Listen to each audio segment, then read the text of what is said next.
एक सेकंड। हाँ सर, के राहुल दिखा दूं? तो फिर ईशान किशन भी है वैसे। सर स्टॉक भी यहीं पड़ा है, अभी तक तो बिका नहीं है। अच्छा सर, विल जैक्स तो आपके लिए ही बचा के रखा है। वैसे मैं एक सीएसके फैन हूँ, लेकिन उसके बाद भी मैं जब आरसीबी का उस दिन ऑक्शन देख रहा था, मुझे ये समझ नहीं आ रहा था ये लोग करना क्या चाह रहे हैं आखिर। मुझे पक्का यकीन था कि ये श्रेयस अय्यर, ऋषभ पंत या के राहुल में से किसी एक को तो 100% लेंगे, लेकिन बाद में पता चला कि इन्होंने अपना सारा पैसा अपने वेंकी भाई के लिए बचा के रखा। हाँ वो अलग बात है, वो भी इनके हाथ नहीं आया। तो कैसा रहा आरसीबी का ये ऑक्शन, और क्या सच में जितने फैंस इनके कपड़े फाड़ रहे हैं, क्या उतनी खराब टीम इन्होंने बनाई है? चलिए पता करते हैं। 83 करोड़ का पर्स और 3 आरटीएम कार्ड, ये देखकर तो किसी को भी लगेगा कि यार बेंगलोर ना इस बार एक दो बड़े इंडियन सुपरस्टार्स को भी अपनी टीम में ऐड कर लेगा। क्योंकि देखो एक बात पक्की है, ऋषभ पंत, श्रेयस अय्यर और के राहुल आने वाले काफी टाइम तक अपन को ऑक्शंस में नजर नहीं आएंगे। ये एक ऐसा रेयर ऑक्शन था जहाँ पे इंडिया के बड़े बड़े सुपर स्टार्स अवेलेबल थे, और 2 ही टीमें ऑक्शन में ऐसी लग रही थी जिनके पास इतना बड़ा पर्स था जो इन प्लेयर्स को आसानी से खरीद सकती थी। पंजाब ने तो उस पर्स का फायदा उठाया, उन्होंने श्रेयस अय्यर को खरीदा, यूजी चहल को खरीदा, लेकिन आरसीबी वाले, आप लोगों को एटलीस्ट इन 3 में से एक प्लेयर खरीदना बहुत जरूरी था। और देख लेना, ये तीनों ही प्लेयर आपको आने वाले अगले 2 साल के बड़े मेगा ऑक्शन, मतलब जो 6 साल की साइकिल है ना, उसमें बहुत कम चांसेस ही के नजर आ जाए। चलो इन प्लेयर पे इन्होंने बिडिंग नहीं की, मान लिया, लेकिन इनके पास 3 आरटीएम कार्ड भी थे। सबको ये लग रहा था कि सिराज और विल जैक्स तो आरसीबी के ही है, बेंगलोर उन्हें आरटीएम से वापस ले ही ले, और मेरे नहीं काफी लोगों के हिसाब से इन दोनों प्लेयर्स को आरटीएम से आरसीबी को वापस जरूर लेना चाहिए। बेंगलोर की ऑक्शन स्ट्रेटेजी में ये साफ नजर आ रहा था कि वो बहुत सारा पैसा एक किसी सिंगल प्लेयर को नहीं देना चाहते। इसके साथ वो सिर्फ बड़े नामों पे बोली नहीं करेंगे, वो उन प्लेयर्स को लेंगे जो उनकी टीम कॉम्पोजिशन को बेटर बनाए। अब आरसीबी की हर बार जो कमजोरी रहती है वो होती है उनका लोअर मिडिल ऑर्डर, तो उस गैप को फिल करने के लिए इन्होंने जितेश शर्मा को लिया, टिम डेविड को ले लिया और कृणाल पांड्या को भी ऐड कर लिया। लेकिन लोअर ऑर्डर बनाते बनाते ये स्पिनर्स लेना भूल गए।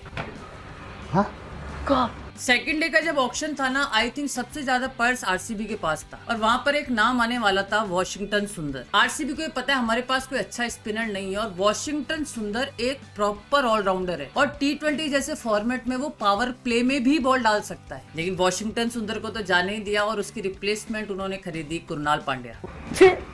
अब वो आने वाला टाइम ही बताएगा कि उनका ये डिसीजन कितना सही साबित हो। आरसीबी की बेस्ट 22 की बात करें तो नंबर 1 पे मैं रखूंगा जितेश शर्मा को। काफी टाइम से जो आरसीबी का लोअर ऑर्डर का मसला आ रहा है, जितेश शर्मा उस प्रॉब्लम को सुलझा सकता है। जितेश शर्मा का साथ देने के लिए नीचे टिम डेविड और कृणाल पांड्या भी होंगे। Second best buy I think Phil Salt. Chris Gayle के बाद से ऐसा कोई एक्सप्लोसिव ओपनर बेंगलोर के पास नहीं रहा है, और फिल सॉल्ट ने लास्ट ईयर केकेआर में भी करके दिखाया, तो आई थिंक ये एक बहुत बढ़िया बाय है। लेकिन स्टिल आरसीबी के पास ऑप्शन था कि वो फिल सॉल्ट की जगह जॉस बटलर को खरीद सकते थे, और मुझसे अगर अभी भी पूछोगे मैं मानूंगा जॉस बटलर, क्योंकि आईपीएल में ना हमने अभी फिल सॉल्ट का सिर्फ एक ही सीजन देखा, और जॉस बटलर ट्राइडेड एंड टेस्टेड बंदा है। नंबर 3 की बेस्ट बाय में हम कह सकते हैं लिविंगस्टन। हालांकि मुझे लगता है कि थोड़ा सा लिविंगस्टन इनको महंगा पड़ा। 6 करोड़ तक ठीक था, एक तरीके से आप उसे मैक्सवेल की रिप्लेसमेंट कह सकते हो, जो मिडिल ऑर्डर में बैटिंग करेगा और आपको स्पिन के 2-3 ओवर भी दे सकता है। और लास्ट में भुवनेश्वर कुमार। देखो ये डिबेट हो सकती है कि सिराज को लेना चाहिए था कि भुवी को लेना चाहिए था, लेकिन भुवनेश्वर कुमार ना एक स्विंग बॉलर है, तो चिन्ना स्वामी स्टेडियम भुवनेश्वर कुमार को बहुत रास आने वाला, जैसा उनका बॉलिंग स्टाइल। आप ट्रैक रिकॉर्ड निकाल लेना, जितने भी स्विंग बॉलर्स है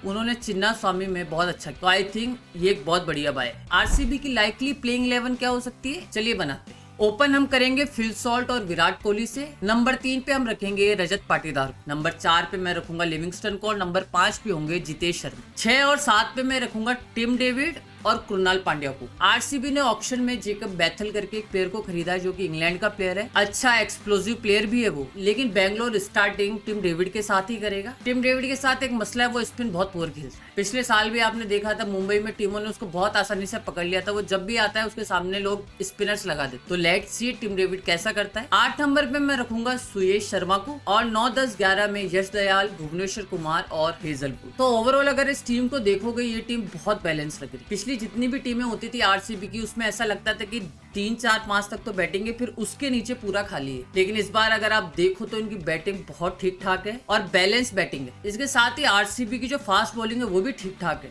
बेंगलुरु के ग्राउंड पे पावर प्ले में हेजलवुड और भुवी डालेंगे तो बहुत बहुत इफेक्टिव हो।